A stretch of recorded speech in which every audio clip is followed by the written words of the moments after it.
La cápsula apareció en los sensores del puesto de guardia de Asterion 9 como una sombra que no tenía derecho a existir, un eco metálico, un susurro de vidrio y hueso. No tenía insignia ni firma energética convincente, solo un pulso de emergencia y un rastro de radiación que mordía los escáneres. El comandante Miguel Reyes ordenó la detención. En la cámara de cuarentena, bajo luces que parpadeaban como si dudaran de su propia honestidad, arrastraron el cuerpo extraño hacia la mesa de cerámica y acero. Era un animal que usaba la guerra como piel, costillas visibles bajo placas translúcidas, cabos de biotecnología emergiendo como raíces dañadas. La golpiza que llevaba en la espalda no era solo física, era la marca de una filosofía. Los médicos quitaron la cubierta en silencio. No había motivos para palabras que pudieran convertirse en pánico. Solo procedimientos, manos de humanos que habían visto demasiado y no querían repetir la memoria. El alienígena respiraba con un ritmo desigual, una respiración que parecía medir la paciencia de las máquinas. Un líquido oscuro goteaba de una fractura que combinaba tejido con circuitos vivos. La primera decisión fue simple y feroz: curar podría ser peligroso, dejarlo morir podría ser fatal. El riesgo eligió a los humanos. Eligieron la medicina como acto de arrogancia benevolente. No hubo mirada de agradecimiento inmediata. Sus ojos, antes cerrados, se abrieron con la frialdad de quien ha visto muchas muertes y pocas promesas.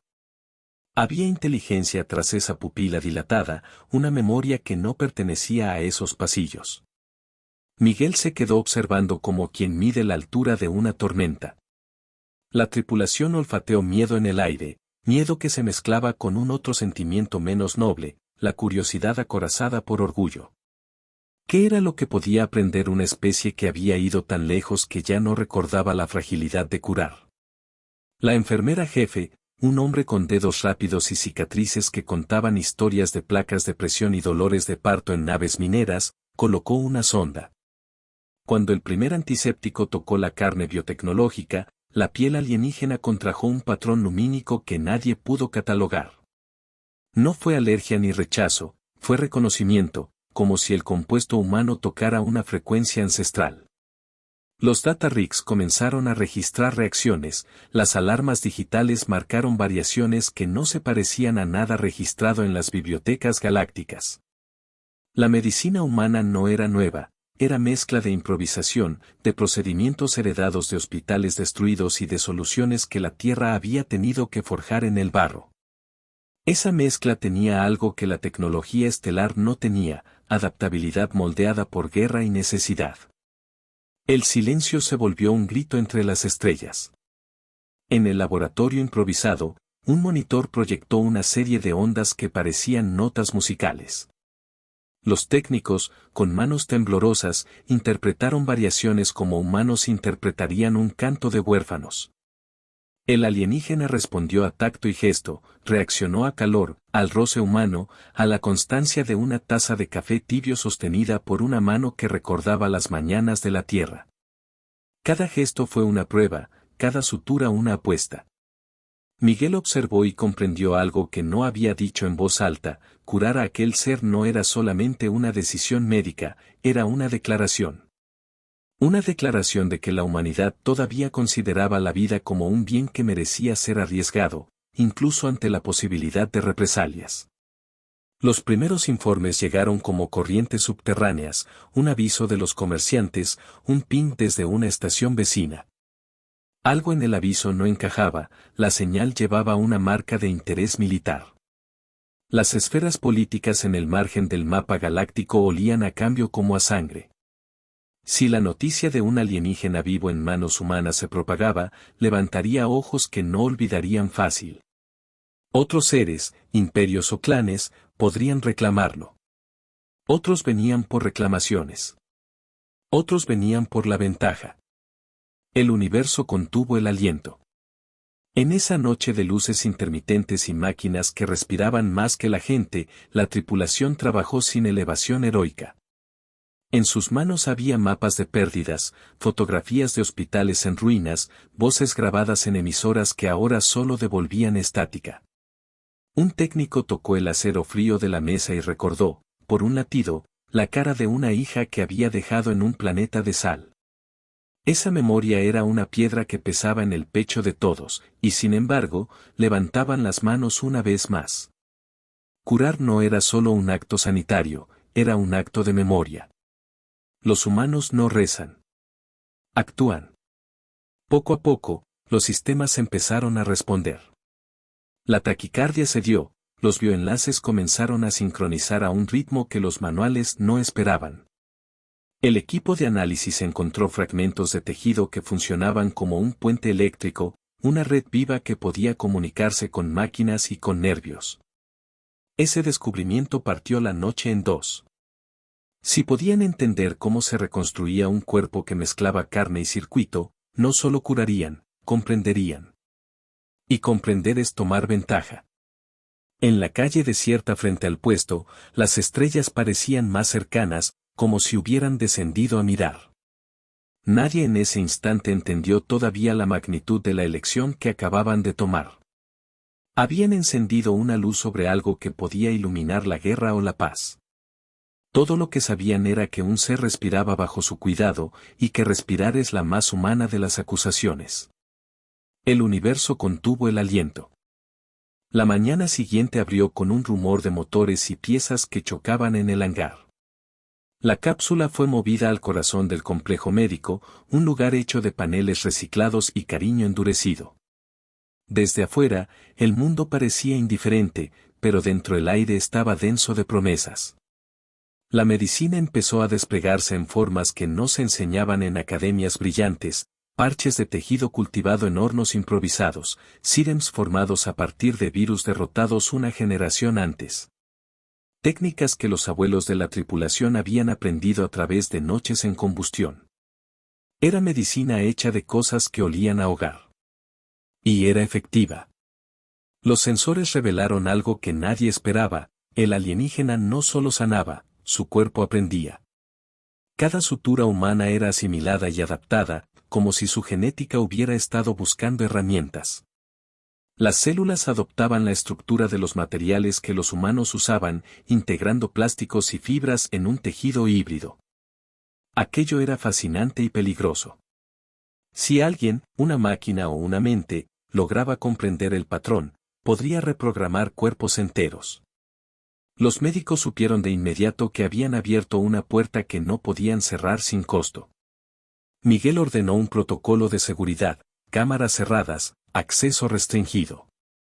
Pero la curiosidad es una corriente que no respeta puertas. Al tercer día, un mensajero digital hurgó en las barreras y el rumor se escapó. En menos tiempo del que tarda una estrella en caer, llegaron sondas lejanas, y con ellas, intereses. Un emisario de un comercio minoritario ofreció créditos por muestras. Un buque de exploración mandó un escuadrón de reconocimiento. Y, como una sombra sobre la sombra, una señal encriptada desde el corazón del dominio alienígena se acercó con un nombre que nadie pronunció: reclamación. Mientras tanto, en la camilla, el ser aprendía a mirar a los humanos como algo más que proveedores de morfina. Tenía pequeñas reacciones sociales, una inclinación de cabeza ante gestos de afecto, un reconocimiento de la constancia en la voz de la enfermera, aunque la voz no había dicho palabra alguna. Las máquinas mostraban patrones de empatía en su biofeedback, un dato que emocionaba a los científicos y enfurecía a los consejeros militares. ¿Qué significaba eso para las relaciones entre especies? ¿Podía la medicina ser puente y bandera al mismo tiempo? Una tarde, el quirófano quedó en silencio menos por el respeto que por la escucha. Un técnico, un hombre alto con las manos permanentemente manchadas de aceite, calibró un sensor y se quedó mirando la pantalla. En la señal, escondida como una nota en una sinfonía, apareció una melodía, una transmisión antigua que había viajado en la biorred implícita del paciente, un lamento, una canción de cuna antigua. Una secuencia de frecuencia que asemejaba el timbre de un piano. El técnico cerró los ojos. Por un instante tuvo un recuerdo tan viejo que dolió: su madre tocando esa misma canción en una casa sumergida por la Primera Guerra Orbital. Era un ancla. Recordó el olor a pan quemado, las manos de su madre temblando, la palabra que nunca fue dicha antes de que la sirena se convirtiera en lugar. Esa memoria fue un filtro que iluminó por qué curaban, no solo por ciencia, sino por reparación moral. Un niño en la cabina de comunicaciones logró conectarse con el exterior a través de una línea encriptada de baja potencia. Su voz, pequeña y temblorosa por la estática, se coló en los altavoces del hospital. ¿Está despierto?, preguntó. Era una pregunta humana simple que bastó para provocar una reacción. El alienígena giró la cabeza hacia el altavoz. No podía entender las palabras, pero reconoció la intención. Aquello produjo en la sala una oleada de ternura, seguida por la fría certeza de que lo que habían empezado ya no les pertenecía solo a ellos. Los humanos no rezan. Actúan. Las pruebas avanzaron. Los médicos implantaron microconductos para estudiar la bioconductividad del paciente. En un monitor, se vieron conexiones que parecían mapas de una ciudad, caminos de señales que conducían a unos nodos que funcionaban como centros de decisión. Si se entendían esos nodos, se podían neutralizar las capacidades bélicas de una especie entera. Pero también se podía ayudar a un pueblo a recomponer su cuerpo. Cada hallazgo traía una elección ética más punzante: convertir conocimiento en arma, o en la semilla de una nueva alianza. Por la noche, Miguel caminó solo entre la cuadrilla de maquinarias, el casco apoyado contra su pecho como si fuera un talismán. Observó las fotografías pegadas en una pared, rostros de amigos caídos, un mapa de la Tierra con una mancha destacada, una ciudad que ya no existía. Sus dedos rozaron una nota doblada, una carta que nunca envió. En su memoria, el latido de una guitarra y una promesa rota. Estas imágenes, estas nostalgias, trabajaban como imanes en su pecho, le recordaban por qué había escogido ser comandante, para que cosas como aquella carta tuvieran sentido. Él no se permitió que la nostalgia nublara su juicio, pero la guardó como una pequeña vela. El silencio se volvió un grito entre las estrellas. Mientras el mundo miraba, los ojos del alienígena se abrieron a nuevos patrones, ofrecía una especie de gesto, una inclinación con la cabeza, y el equipo practicaba una forma de comunicación que no necesitaba palabras. Aprendieron a tocar la piel de la criatura con un ritmo específico, a modular sonidos con herramientas rudimentarias. Cada avance traía más interés desde afuera. Los mercantes reclamaban pagos, los aliados pedían acceso, los enemigos calculaban amenazas. En menos de una semana, una pequeña flota apareció en el borde del sistema, no demasiada para declarar guerra, suficiente para enseñar que estaban presentes. Las naves pertenecían a un grupo sombrío, emisarios de una potencia alienígena que había dominado regiones enteras por siglos con tácticas biotecnológicas. Sus captores querían al herido. Si lo recuperaban, podrían analizar su cuerpo, replicar su adaptabilidad y seguir sometiendo pueblos. La noticia llegó como un martillazo. Centros de mando hicieron llamadas, la posibilidad de perder una ventaja biológica despertó al adversario. Miguel supo que aquella noche tomaría decisiones que serían estudiadas por generaciones en libros que aún no existían. La tripulación se preparó para lo que sabían que vendría, una negociación que no podría ganar y, si todo fallaba, un combate para preservar algo más que una ventaja técnica. Curar a aquel ser los había puesto en el centro de una órbita peligrosa. Y sin embargo, bajo esa presión, la humanidad comenzó a brillar por una cualidad que ninguna nave ni arma podía replicar, la capacidad de arriesgarlo todo por una vida. El universo contuvo el aliento. Los primeros contactos no fueron ceremoniosos. Una nave con casco de Onix se detuvo a distancia de los sensores y transmitió una demanda compilada en frío: entrega o destrucción. Las palabras, traducidas casi sin alma por los compiladores automáticos, no dejaron lugar a debate. No querían negociar. Querían recoger.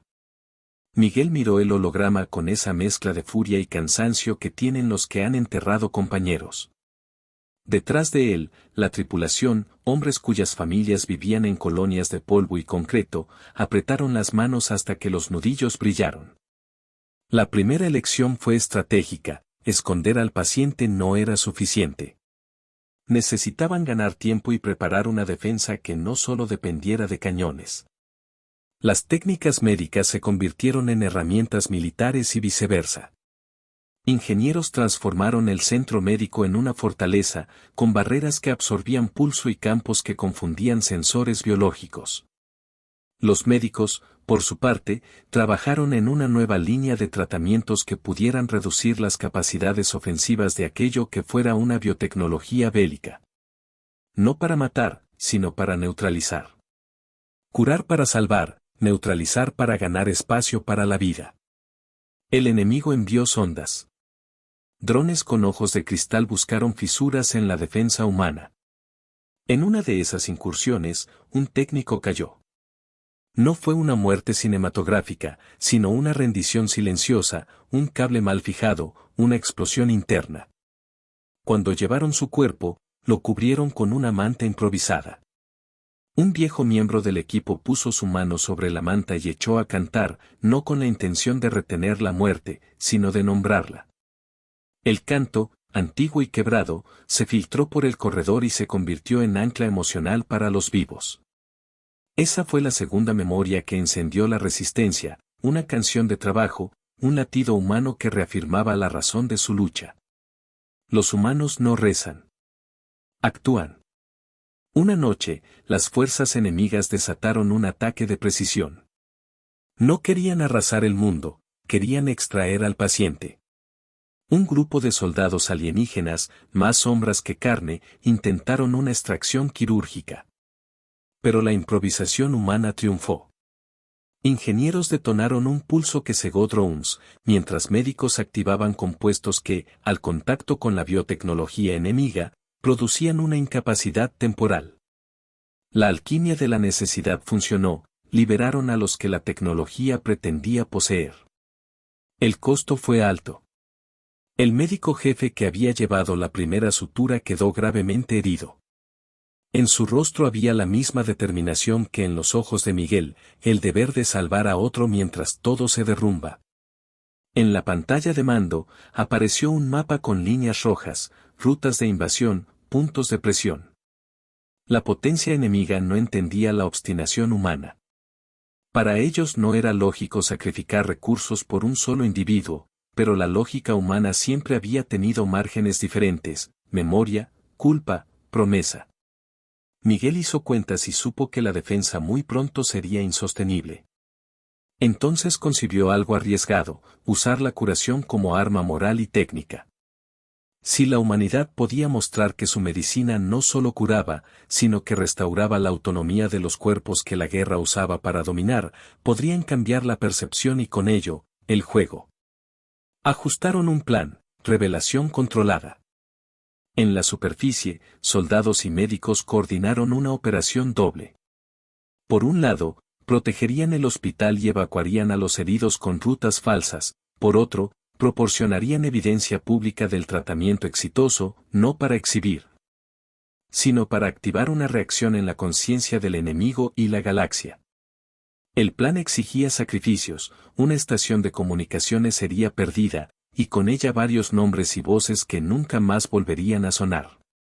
La preparación exigió algo peor que el miedo: la certeza del dolor por venir. Miguel, antes de ir a la cámara, se permitió un instante frente a una placa conmemorativa. Los nombres eran de personas de muchas colonias. Su dedo describió letras que recordaba desde niño. Un sonido llegó por megafonía, una vieja transmisión de una escuela en la tierra donde un coro de niños cantaba una vez al amanecer. Esa voz infantil, filtrada y oxidada, cortó la tensión como un bisturí y recordó a todos por qué arriesgaban el mundo. El silencio se volvió un grito entre las estrellas. La noche de la operación, la gravedad parecía haberse espesado. Drones cayeron como lluvia metálica, las estrellas se ocultaron tras columnas de humo. Las manos de los médicos estaban firmes, pese a la furia de la explosión que sacudió un ala del complejo. Con movimientos que eran parte técnica, parte religión, operaron bajo fuego. Transformaron la clínica en santuario y el santuario en muro. En el punto central, el paciente, con placas nuevas y conductos reparados, se convirtió en símbolo y arma. Cuando los canales transmitieron imágenes controladas de su recuperación, algo improbable ocurrió: en mundos lejanos, la imagen tocó fibras olvidadas. Hubo debates y censuras, pero también hubo corrientes de simpatía. La tecnología humana había tocado un punto más allá de la utilidad, la moral. La potencia enemiga respondió con furia. Un destacamento superior descendió, acompañado por una emisora de demandas que pretendía arrancar la voluntad humana. Pero los invasores nunca contaron con la capacidad humana de convertir nostalgia en táctica. Un conjunto de exingenieros, hombres que habían hecho su vida reparando flotas civiles, reconfiguró una serie de nanomáscaras que, al contacto con unidades biotecnológicas enemigas, inyectaban una especie de vacío neural temporal. Fue una solución forzada, brutal y bella: quitarles a los atacantes su herramienta más preciada sin destruirlos. Los robots de asalto cayeron paralizados, los soldados enemigos quedaron a merced de manos humanas. En medio del caos, Miguel hizo lo que sabía hacer mejor: liderar con la cercanía de quien acompaña en la muerte. Tomó la delantera en una incursión para recuperar a los heridos, corrió por pasillos en llamas llevando consigo herramientas y moralejas. En los escombros encontró el casco de un recluta joven, con un adhesivo infantil en una esquina, en su interior, una fotografía de madre e hijo. Miguel la sostuvo y comprendió que, en esa imagen, todos los mundos que defendían se concentraban y valían la pena. Los humanos no rezan. Actúan. Cuando la polvareda comenzó a bajar, el enemigo había sufrido una derrota que no esperaba: la habilidad humana para improvisar una medicina que no solo curaba sino que reconfiguraba. En el centro médico, el alienígena abrió los ojos y por primera vez pareció comprender el signo del sacrificio. Sus dedos rozaron la mano del médico jefe, y no fue un gesto entendido en lenguaje, sino en reconocimiento de que había sido salvado por algo que trascendía su especie. Los contornos de la relación cambiaron. Donde antes había posibilidad de explotación, había ahora un esbozo de deuda. El universo contuvo el aliento. La llegada de la flota principal fue como si una luna hubiera descendido para juzgar. Naves como colmillos y placas vivas se alinearon sobre Asterion 9. El pulso de la ciudad se volvió una metástasis de alarmas y sirenas. Los enemigos exigían el paciente con ultimátums que sonaban a sentencia. Miguel, con la claridad que la adversidad da a los hombres, comprendió que la contienda final no ocurriría solo en el espacio sino en la percepción. Si la humanidad demostraba que su medicina podía liberar cuerpos de la tiranía biotecnológica, podrían ganar más que un enfrentamiento local: podrían sembrar la duda en el corazón del adversario. El plan era arriesgado incluso en nombres: Operación Epifanía. Consistía en usar al paciente como detonante. En un acto controlado, ofrecerían al enemigo una cura pública aplicada en prisioneros liberados de influencia biotecnológica, transmitiendo en directo la reparación. La idea no era solo ganar batallas tácticas, sino fracturar la legitimidad del dominio que justificaba la esclavitud por superioridad técnica. Para llevarlo a cabo, necesitaron aliados improbables: desertores enemigos, saboteadores de las rutas de comunicación del adversario y mercantes que tenían cuentas pendientes con las potencias mayores. En el campo, los enfrentamientos tomaron un cariz casi ritual. Escudos parpadeantes, rayos que desgarraban la atmósfera, y en medio, la clínica convertida en un faro de trabajo. La medicina humana demostró algo que ninguna industria había imaginado: que la combinación de tacto, improvisación y voluntad podía reescribir circuitos biológicos. Los médicos aplicaron suero tras suero: cada inyección era una plegaria técnica, cada vendaje un testimonio. Los dispositivos enemigos, diseñados para explotar la dependencia de la biotecnología en sitios concretos del sistema nervioso, comenzaron a fallar cuando los humanos restablecían rutas alternativas. La guerra adquirió pliegues inesperados: la defensa de cuerpos resultó en la liberación de mentes. Una escena quedó grabada en las cámaras que sobrevivieron: un prisionero liberado parpadeó mientras la luz de los monitores se reflejaba en su cara. Sus implantes, apagados, dejaron de latir en sincronía con la flota enemiga. Durante un minuto que pareció eternidad, miró a su alrededor como quien mira un planeta por primera vez. Un médico colocó la palma de su mano sobre su frente y no dijo nada. Fue un acto pequeño que valió por meses de discursos.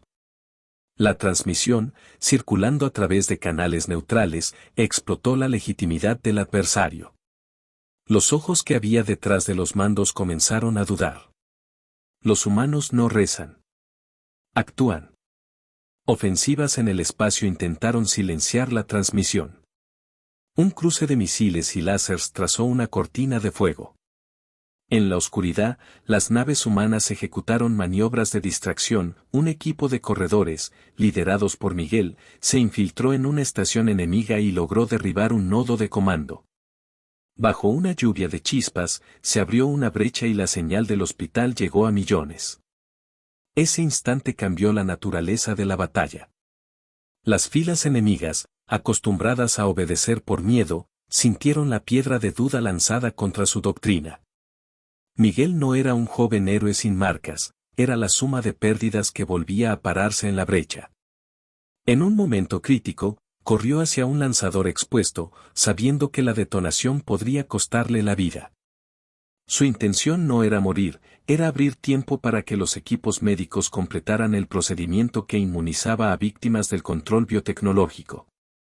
La explosión fue una tormenta de metal y luz. Cuando la humareda se disipó, Miguel quedó herido pero vivo, con una herida abierta que olía a ozono y tierra quemada. Lo sacaron con gritos que tenían tonos de alivio y lamento. En el quirófano central, mientras los sistemas humanos neutralizaban los implantes enemigos, el paciente, el herido original, mostró un comportamiento inesperado. Extendió sus manos en un gesto que fue como la presentación de un mundo que se ofrece en paz. Sus células, ahora estabilizadas por tratamientos humanos, empezaron a emitir una onda que interfería con las frecuencias enemigas, no para dañar, sino para confundir su lógica de control. Era como si la biología sanada ofreciera una traducción que el control no entendía. Las mentes que habían sido esclavas comenzaron a pensar por sí mismas por primera vez. Las defensas enemigas, privadas de la obediencia que sus técnicas imponían, se desmoronaron con una velocidad que desconcertó a sus comandantes. No hubo espectáculo romántico de capitulación, hubo una retirada calculada, órdenes que no se pronunciaron y naves que doblaron rumbo buscando seguridad en la distancia. La victoria fue un conjunto de acciones pequeñas que juntas formaron una ruptura. La medicina humana no había sido arma en el sentido tradicional, había sido un espejo que devolvía a la víctima su nombre. El universo contuvo el aliento. Cuando las últimas naves enemigas se alejaron, el silencio que dejó atrás fue denso, lleno de ceniza y alivio. El hospital estaba destrozado, pero en medio del desorden había rostros que respiraban de nuevo. Miguel, con vendajes que cruzaban su torso, observó cómo el herido original, ya en pie con ayuda, miraba hacia las estrellas. Había en su mirada algo parecido a la gratitud, algo parecido a la comprensión de que la humanidad no siempre era la herramienta del imperio, sino un remedio que dolía al aplicar, pero que curaba. En la plaza central, la gente encendió pequeñas hogueras con restos de maquinaria. No eran celebraciones ruidosas, sino vigilias de memoria. Se cantaron canciones que habían venido de mundos distintos, mezcladas con una vieja armonía terrestre. En algún lugar, alguien tocó el piano cuya melodía había abierto memorias semanas atrás. Las notas, torpes al principio, se volvieron las cuerdas que tejían un relato nuevo. Era la canción de los que sobrevivieron, de los que dieron y de los que recibieron. Los humanos no rezan. Actúan. La mañana después de la retirada fue fría y clara. Las nubes se habían ido, dejando un cielo que ya no estaba preocupantemente oscuro. Sobre la rampa de lanzamiento, un pequeño grupo se reunió, soldados, médicos, ingenieros, jóvenes que habían aprendido a sostener la frente de la pérdida con manos firmes. El herido, ya no solo paciente sino ahora emisario, subía a una nave sencilla. Su cuerpo conservaba cicatrices que contaban historias de dolor y de sanación, sus ojos habían cambiado, como los de quien vuelve a ver un amanecer después de siglos en túnel. Miguel, con la voz gastada por el humo y las noches sin sueño, se acercó y dejó en la palma de su mano un objeto pequeño, una fichita de un juego que a su hijo le gustaba de pequeño. Una promesa para quien volviera a intentar entender la fragilidad. No hubo discursos, solo miradas largas. Entre las figuras que se acercaron, un niño sostuvo un dibujo hecho a lápiz, una nave, un sol y dos manos extendiéndose. El dibujo, simple y lleno de sinceridad, describía esa nueva relación en términos que nadie podría coronar con protocolos. La potencia que había atacado no volvería a ser la misma. En los rotos de su estructura se sembraron dudas que tardarían generaciones en sanar. Las prisiones que habían usado biotecnología para controlar poblaciones eran ahora vulnerables a métodos de liberación humana, compasión, cirugía, improvisación científica. Los mercantes comenzaron a renegociar contratos. Algunas colonias decidieron abrir canales de asistencia médica en vez de contratar vigías. La medicina humana, forjada en barro y fuego, se había transformado en catalizador. Por la noche, en la sala central del hospital, colocaron una placa por los caídos. No era solo una lista de nombres, era una constelación de historias. Al lado, alguien dejó un objeto, una vieja grabación de una canción que hablaba de arroz y de tierras donde crecían los abuelos. La canción se escuchó por un instante y todos se miraron. Era otra ancla, recuerdos de casa, de voces que ya no estaban, de una nostalgia que convertía la victoria en algo más complejo. En silencio, uno por uno, recordaron sus pérdidas y las depositaron como ofrendas. Fueron momentos breves, hechos para no convertirse en tragedia perpetua, sino en combustible para la construcción. Un científico registró la base de datos con todo lo que aprendieron, protocolos, muestras y, sobre todo, historias. Sabían que el conocimiento podía ser usado tanto para curar como para oprimir. Así que sellaron parte en bibliotecas públicas y parte en redes protegidas por alianzas de confianza. La medicina sería compartida bajo condiciones que priorizaban la vida antes que la ventaja. El herido, a punto de partir, dejó alguna marca en la memoria colectiva, enseñó a un grupo de aprendices una pequeña técnica de respiración que calmaba las convulsiones inducidas por ciertos implantes. Fue un intercambio sin gloria pública, pero profundo en su efecto. Cuando la nave se elevó, su figura quedó diminuta contra la luna. Llevaba consigo más que un cuerpo sano, llevaba pruebas de que la compasión humana podía detener engranajes de dominación. Los niños jugaron entre las ruinas con piezas de armas convertidas en instrumentos musicales. Un viejo piano, medio quemado, dejó escapar una canción que tuvo que ser reparada por manos temblorosas. La melodía, simple y triste, se transformó pronto en himno. Era extraño que tampoco bastara para cambiar el ánimo, una nota bien tocada, una mano que apoya a otra, un acto médico que devuelve una vida. Todo eso se convirtió en legado. Los recuerdos de la guerra no se fueron, y no debían hacerlo. Fueron recordatorios para no repetir pasados errores. En una pequeña capilla improvisada, la madre de un soldado muerto dejó una hilacha de tela con olor a sal. Al tocarla, Miguel escuchó por un momento el eco de una radio antigua, la voz de una maestra que decía, «Cuida lo que eres». Fue una de esas anclas que convertían el triunfo en responsabilidad.